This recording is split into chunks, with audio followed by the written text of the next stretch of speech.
প্রথমেই ক্ষমা প্রার্থী, একটু দেরি করে শুরু করছি। আজকে আমি খুব বলতে পারেন খুব টেনশনে আছি আর খুব আবেগপ্রবণ, কারণ এই শ্রুতিকল্পের আজকে থেকেই আমাদের পথ চলা শুরু। সঙ্গে যাদের পেয়েছি তাদের অনেক অনেক ধন্যবাদ।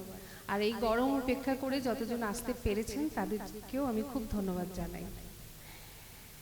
এই শ্রুতিকল্প নিয়ে আমার স্বপ্ন অনেক দিনের ছিল, যে কিছু একটা তৈরি করা, নতুনভাবে একটা চলা, শুধু তার মধ্যে নাটক নয়, কবিতা, গান, সেগুলো যেন সব কিছু থাকে।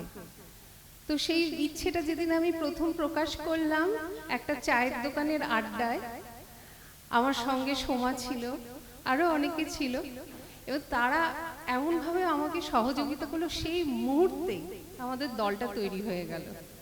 এবং তারপর থেকে আমরা ছটফট করছিলাম কবে একটা কিছু অনুষ্ঠান করব এবং নিজেদেরকে আবিষ্কার করব যে আমরা কিছু করতে পারি, চলতে পারি। সেইটারই প্রকাশ, নিজেকে আবিষ্কার করা আজকেই প্রথম। হয়তো ভুল ত্রুটি হবে, প্রথমেই ক্ষমা চেয়ে নিচ্ছি। আপনাদের সহযোগিতা, আশীর্বাদ, শুভকামনায় আশা করি আমাদের পরবর্তী আরও ভালো হবে, সুন্দর হবে। তপনদা আর ফুলরাকে অনেক ধন্যবাদ, তারা আমাদের এই ছোট্ট অনুষ্ঠানে তাদের মূল্যবান সময় দিচ্ছেন, এসে ধৈর্য ধরে এতক্ষণ বসে আছেন, তার জন্য অনেক অনেক ধন্যবাদ। প্রথমে আমাদের একটা শুরু করব উদ্বোধনী গান দিয়ে। আহির আমাকে সহযোগিতা করবে, আমি আর আহির মিলে।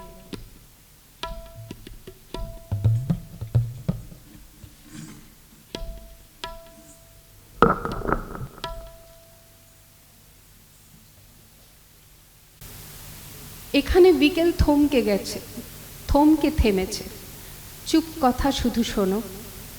হৃদয়কে আজ বন্ধক দেব, তোর কাছে দেব মন। কি বললি তুই, চাস না এসব? কি বা তাতে যায় আসে? আমি তো ভেবেছি বাকি বিকেলটা হাঁটবো তোর পাশে পাশে। ফেসবুক থেকে চুরি করে বললাম, এবং যেটা ইনি লিখেছেন, তিনি নিজেকে কবি বলেন না, আমার খুব কাছের মানুষ তপন রায়প্রধান। উত্তরবঙ্গ, হলদিবাড়ি, এসব সবুজের গন্ধ আমি তার লেখাতেই প্রথম পেয়েছি। ওনার আব্বাস উদ্দিনকে নিয়ে লেখা রোবনামচা, এগুলো আমাদের খুব প্রিয় বই, ওনার লেখা।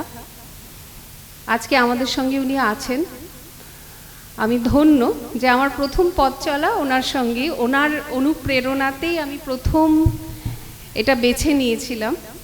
সেই জন্য আজকে ওনাকে পাওয়াটা আমার কাছে একটা বিশাল ভাগ্যের ব্যাপার।